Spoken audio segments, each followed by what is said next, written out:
Saya beri contoh nih di sini banyak makalah nanti saya beberapa baca tabarut. Banyak riwayat dari orang-orang sufi. Nabi Ibrahim itu pernah ketemu orang Majusi. Beliau terkenal sakho, terkenal sakhiyat. Ketika ketemu orang Majusi, ya Ibrahim saya ini sehari saja ngasih makan saya. Kamu kan tukang ngasih makan orang. Terus ya tapi bisa arti antus lima kamu harus Islam. Sebagainya Nabi Ibrahim adalah kalau saya menolong dia berarti nolong orang kafir.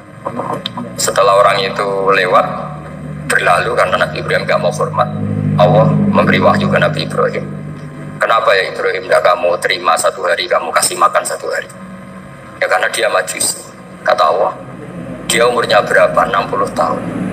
Tanyakan pernah kelaparan kan hanya hari ini? Iya ya Allah. 60 tahun dia kafir tak kasih makan.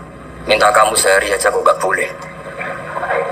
Akhirnya Nabi Ibrahim dipanggil orang Majusi, dikejar dipanggil. Ayo tak kasih makan satu hari. Kok kamu sekarang jadi baik? Habis ditegur Tuhan. Terus kata, ahakada yu'amiluni. Apa seperti itu Tuhanmu mengu'alamalai saya? Ya na'am. Akhirnya Islam orang Majusi. Jadi itu lagi-lagi ilmu. Jadi yang dikatakan ilmu itu satu nyuwun sewu, satu teori atau kalimat atau apa saja yang menjadikan kita ini pakem. Meskipun pakem itu kadang sulit diterima orang-orang khusyuk. Orang khusyuk itu ya nyuwun sewu ada sisi nakalnya. Makanya Mbah Mun sering kayak jargon masyhur, zada khusyuan zada jalan, tambah khusyuk tambah bodoh. Bukan bodoh dengan makna salah itu enggak. Memang kadang terus anti ilmu. Misalnya gini, ini contoh yang karena saya ini mengkhidmati ilmu, saya beri contoh yang urusan ilmu. Ada orang sujud diinjek orang fasik, kepalanya diinjek orang fasik. Terus si orang yang sujud tadi ini ada di Sahih Muslim, juga ada di Ihya. Wallahi la yaghfiru wa laka, pakai sumpah, wallahi la yaghfiru wa laka. Allah langsung mewahyukan ke Nabi fi hadzal zaman, fi tilka zaman atau fi dzalika zaman. Manggalladzi yata'alla alayya alla aghfira li fulan qad ghafartu lahu wa ahbattu amalak. Katakan ke orang itu, siapa yang mencatut nama saya yang hanya berstatus tidak memaafkan? Itu enggak fair. Saya ini Tuhan kok bisa yaghfir, bisa yu'adzib. Kok sifat saya tinggal satu, yu'adzib itu gimana? Dicatut separuh itu Allah tidak terima. Tapi kalau kita baca Quran, saya ini sama orang fasik ya benci. Saya ini orang soleh, setidaknya pura-pura soleh lah. Karena di depan para kiai. Tapi mau tidak mau, ketika Allah mensifati dirinya tentang orang munafik gimana? Wa yu'adzibal munafiqina in sya'a au jatuh. Contoh kedaro potensi memberi tobat itu ada. Meskipun sama kalau orang munafik, tapi ya tetap bacanya wa yu'adzibal munafiqina ya in sya'a au jatuh.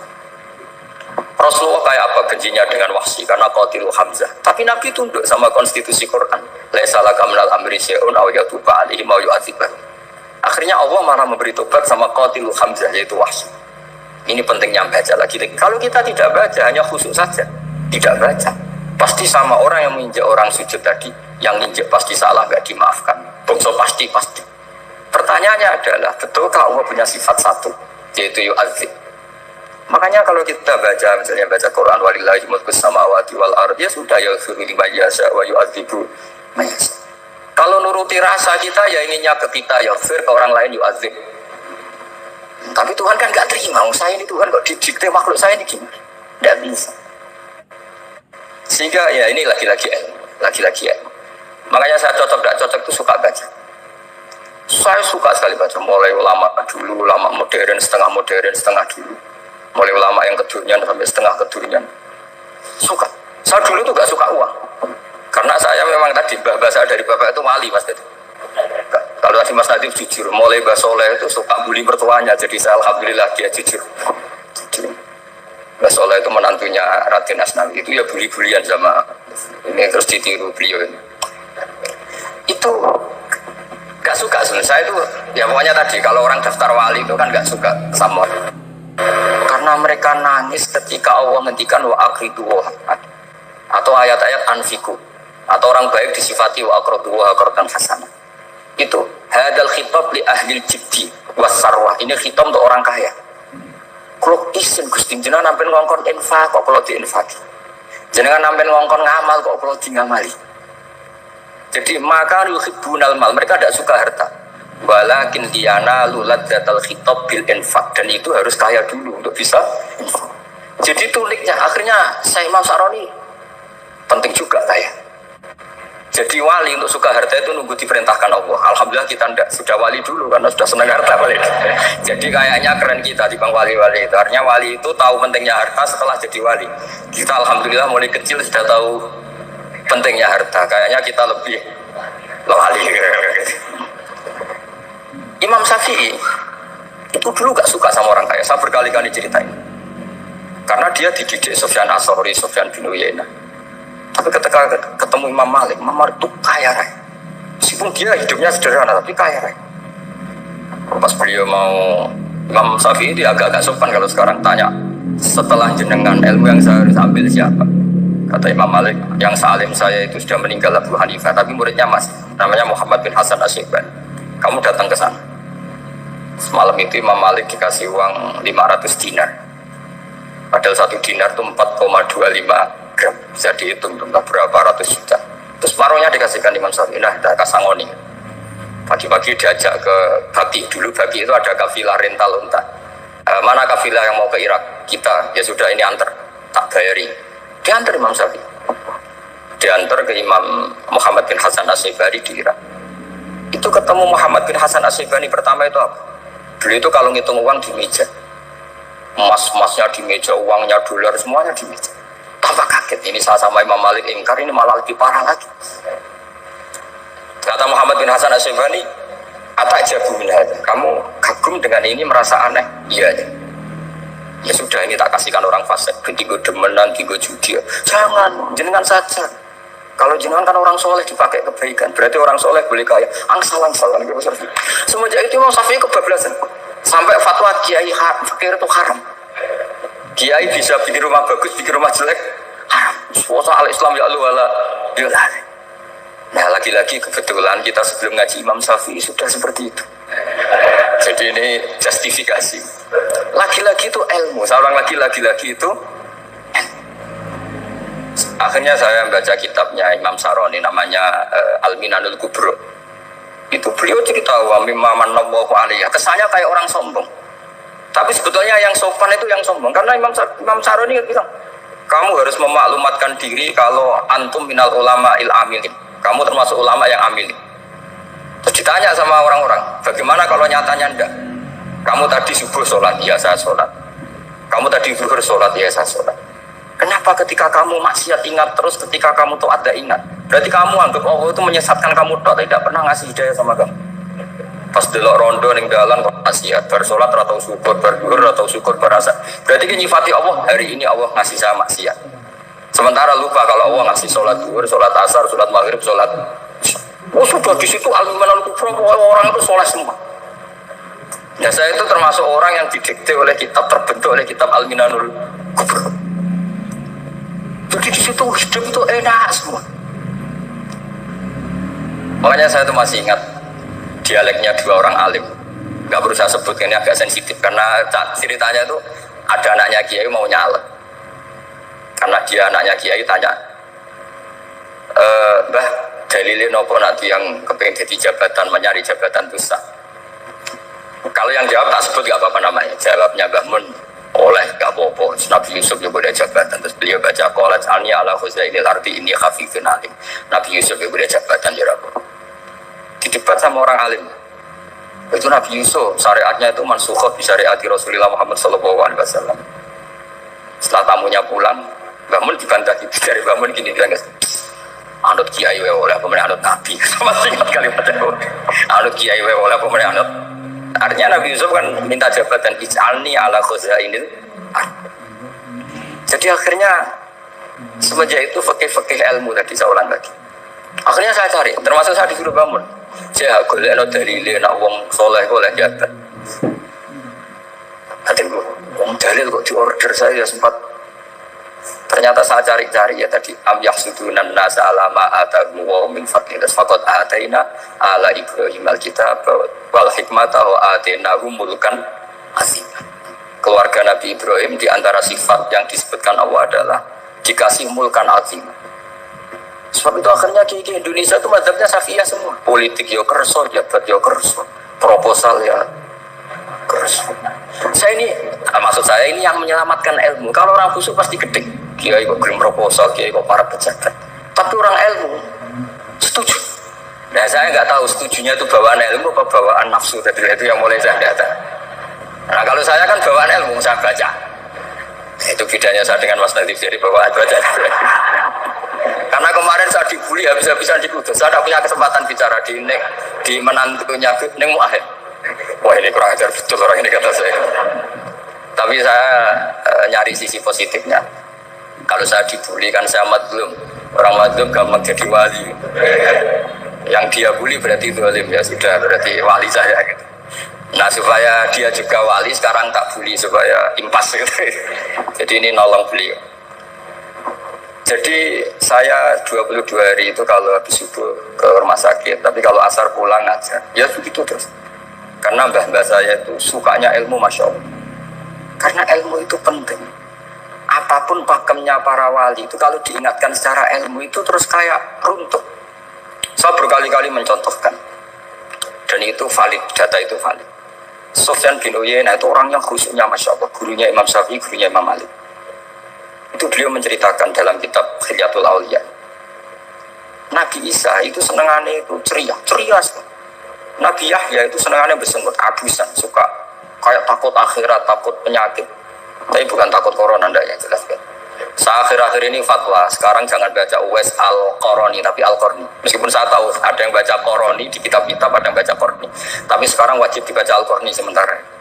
Sekali dibaca Al-Qarani itu nisbatun ila. Iya, jadi makanya ini untuk sementara dibaca, ngikuti yang baca Uwais Al-Qarni. Meskipun di sarah-sarah apa bifathir ra wakila bi sukun sudahlah sekarang harus ijma dulu Al-Qarni ya, karena kalau Al-Qarani itu akhirnya Nabi Isa ditegur sama Nabi Yahya. Mali aroka dohikan ka'annaka ta'manu min makrillah. Saya melihat kamu kok suka tertawa seakan-akan kamu merasa aman tidak kena adabnya Allah. Nabi Isa akhirnya balas tanya, Mali aroka abisan ka'annaka tai'asu min rahmatillah taknatu min rahmatillah. Kowe mbesenggut wae koyo dunya ora rahmat anane corona tok. Padahal yo ono mangan, ono guyon, ono nikmat. Dan itu figur besar, akhirnya kita tahu. Dan saya sering cerita juga, setiap dakwah itu Nabi Isa nyari syirorun nas, Nabi Yahya cari khiyarun nas. Tentu alasan Nabi Yahya gampang, berteman orang baik itu baik lah, nyaman, terus akibatnya juga baik. Nabi Yahya enggak. Lima ada tanzilu ala syirorin nas. Kenapa kamu singgahnya ke orang-orang yang buruk? Anatobibun dawil maroto. Saya ini dokter, tentu menyembuhkan yang sakit. Akhirnya terus di Indonesia banyak kiai yang ancaman orang fasik ya banyak. Tapi ya tentu yang benar itu yang mensolehkan yang fasik. Yang mesti salah yang menjadi fasik karena ketularan yang. Tapi itu lagi-lagi apa? Ilmu yang bisa menjadikan kita percaya itu ilmu. Saya tuh suka sekali baca kitab yang berbeda. Saya sekarang baru belajar kitab orang-orang Hanafi, orang-orang Maliki. Saya kemarin dikirimin hadiah oleh keluarga Pak Kures, ada tanda tangannya Pak Kures dari Habib Ali, dari keluarga beliau. Jadi kitab namanya itu Sarah Bukhari, yang dikarang orang India, orang modern, Anwar ya, Anwar Shah, orang-orang India, ya orang Shah. Itu beliau termasuk mujaddid kalau dalam perasaannya orang India. Mensarai Bukhari ya, kira-kira sanadnya Sayyid Muhammad ke beliau itu 3 atau 4. Beliau termasuk orang-orang yang bisa membentuk India seperti itu. India kan banyak syurahul hadis, termasuk Waliullah Ad-Dahlawi, terus Syekh Yusuf Al-Kandahlawi, banyak lah Syekh. Itu beliau cerita di kitab-kitab itu bahwa ilmu itu harus diungkapkan. Terus beliau cerita banyak tentang kewalian. Sampai dalam cerita kewalian itu unik. Dan terus tak jadi wali itu gampang sekali. Ya diantaranya itu wali itu mau modal rasido. Sab'atun yudhilluhum wa fi dhillihi yawma la dhilla illa dhilluh. Itu diantaranya itu. Wa rajulun da'athu imra'atun datu jamalin wa mansibin faqala inni akhafu. Mau modal gak sido. Masjid jawong ayu menarik muni ra gelem. Modal ra gelem iku sisa dadi wali. Iku yuzilluhum wa fi dhillihi yawma la dhilla. Ya. Nah, masalah kita ora digelemi lah, itu masalah. Itu sangat. Jadi Gampang sekali dalam kitab Al-Minanul Kubro. Dan kalau baca itu enak. Misalnya gini, tentu masa lalu kita yang buruk itu tidak diceritakan orang lain. Dan itu kadang karena gengsi. Tapi kalau melihat hadisnya Nabi itu gampang sekali. Kullu ummati mu'afan ilal mujahirin. Umatku semua itu dimaafkan kecuali yang memperlihatkan salahnya, dosanya. Jadi gak boleh kalau sampean sekolah gak naik kelas cerita anaknya. Kalau saya dulu gak naik kelas, kalau punya utang koperasi gak pernah bayar, gak boleh. Cerita seperti itu boleh. Kalau ditanya, Bapak dulu pinter gak? Oh pinter sekali. Harus bilang gitu, pinter sekali. Pernah ranking Pak, ranking sekali. Sudah gak apa-apa itu. Meskipun dengan makna yang lugawi ya. Saya dulu iskak. Kan nyun sewu saya ini sering diparani orang yang mau tobat tercinta. Saya dulu sering main perempuan, sering mabuk, tapi sekarang saya mau tobat gini-gini. Karena ini orang awam, tak terima. Tapi saya bilang gini, kamu jangan cerita ke anak kamu. Terus dia cerita, tapi kan saya harus jujur. Karena ilmunya dia baru terlalu jujur itu penting gitu. Terus Pak, pokoknya menurut kula ora oleh cerita, ora oleh cerita. Ya guys, oke. Setelah itu saya nyari-nyari sarah, termasuk kitab itu. Kok bisa orang yang tidak mujahirin, orang yang menutupi salahnya malah dimaafkan, yang cerita jujur pernah salah malah tidak. Sangat-sangat bener. Misalnya seorang bapak cerita, "Cung aku dhisik nak pacaran tak ambung." Misalnya, anaknya mesti suatu saat kan dia puber. Mesti nak ngambung niru bapaknya. Nah, kalau yang cerita itu ribuan atau jutaan. "Cung aku zaman yang pondok iku rezekiku kok bodoh nih." Kan terus jadi syariatun mutabah. Apalagi yang cerita ini ternyata jadi kiai, ternyata gitu ya tetap jadi kiai. Jadi kalau pura-pura soleh di rumah, pura-pura soleh, seakan-akan di pondok udah pernah foto, udah pernah setor meluntir, udah pernah apa kan? Katanya, lalu lucunya, oke itu alasan. Alasannya Imam Ghazali itu paling masuk akal. Ini saya cerita, ila aliman mutabarokanya baca Imam Ghazali. Fa inna Allaha ta'ala yakrahu zuhurul ma'asi. Wa min asbabi zuhur adalah al-mujahar. Karena Allah itu gak suka maksiat itu begitu kelihatan. Dan awal dari kelihatannya maksiat adalah semua orang cerita. Akhirnya maksiat dianggap biasa saja. Jadi kalau semua orang cerita zaman mondok nakal itu artinya semua orang yang nakal. Oh itu niru kiai ini, karena ini niru kiai. Kan repot. Tapi kalau semua kiai sok suci atau suci betul, dan semoga ya suci betul. Kan yang maksiat, yang mau maksiat ini gak punya alasan karena masternya gak pernah maksiat. Meskipun sebagian yang sultan gak pernah konangan, tapi gak tahu pokoknya yang penting seperti itu.